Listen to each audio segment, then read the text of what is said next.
You cannot live in your books. You cannot live on YouTube.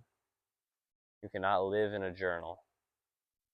You must live in the real world with other human beings coexisting as one whole organism. Um, that's all there is to it. It's so much easier to live in your books. Marcus Aurelius tells us, or tells himself, discard your books. And this was 2,000 years ago. And think about all the valuable information in books 2,000 years ago. There's no YouTube, there's no podcast, there's no websites where you can, learn things, like learn languages or whatever it may be. It was all in books. Everything was in books.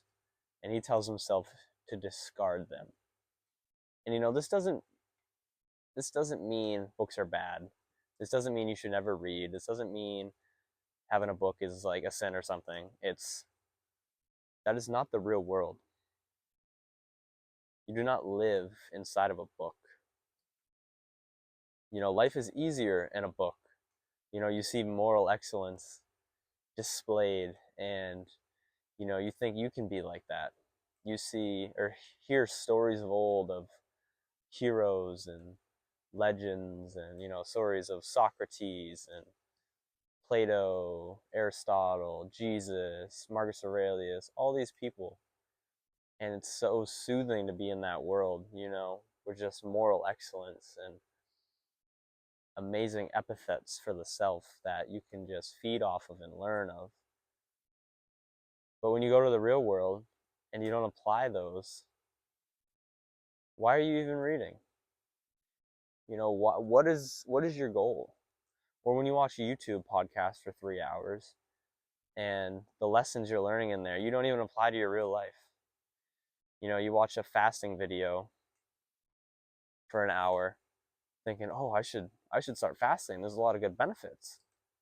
And then you don't start fasting because you're weak with discipline. You could, I like the example of, you could have the exact definition of discipline to the T, and you could study discipline for years. But the second a piece of cake is put in front of you, but you're on a diet and you can't eat it, or, you're going to be over your calorie intake for the day, that is when discipline comes forth. And it doesn't matter how much knowledge you have on the subject of discipline. If you don't have that willpower, that discipline, hammered and forged and worked upon in yourself, you can't just show it at the snap of a finger. It takes time to build these characters, or to build these characteristics and these qualities. So you must live in the real world, and you must take what you get from books and put them in the real world. But how much knowledge do you really need? Or a better way to put it, how much books do you really need? I've reread Meditations and other books multiple times.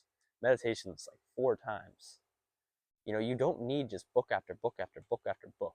Information overload after information overload. There's still things in meditations that I believe I should practice that I do not practice. So instead of going and getting more things for me to practice, when I'm already not practicing the things I should, I go back and reread or rehammer home the points of, this is important, I need to start doing this, I agree with this, why am I not doing this? Instead of being like, well, maybe I'll get around to it, let's go over here and learn about this completely new topic that I'll just flush out with the next new topic. That's also discipline.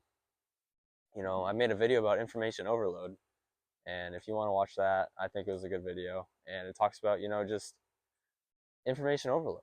Watching a YouTube video for 3 hours, and reading for 2 hours, and journaling for 2 hours, and then, like, what are you really getting out of that day? It's not a bad day, but maybe if you just read for an hour and really meditated on what you just read and what you just consumed, and put forth what you read into real life applications and practice, I think you would have got more out of that than 8 hours of podcast, YouTube, reading, journaling. So, when it says, I can't remember how I started this video. I know about the books, but with the actual verbiage. But your books, the books aren't going to leave, but your loved ones are going to leave. The people you love will die. You will die. Everyone will die. And, for not focusing on you, because you can't read if you're dead, but,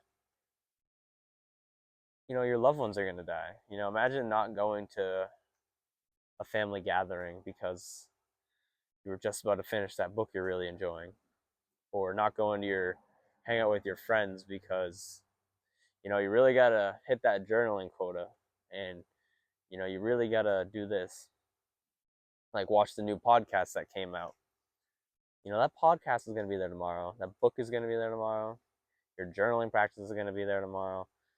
It's all going to be there tomorrow, but it could be your last time to hang out with friends, loved ones, families, whatever it may be. So remember that before you spend too much time outside of the real world and in a book, a screen, whatever it may be. You may delay, but time will not. Time will never stop for anyone.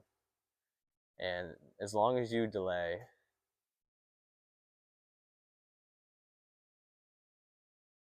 time's going.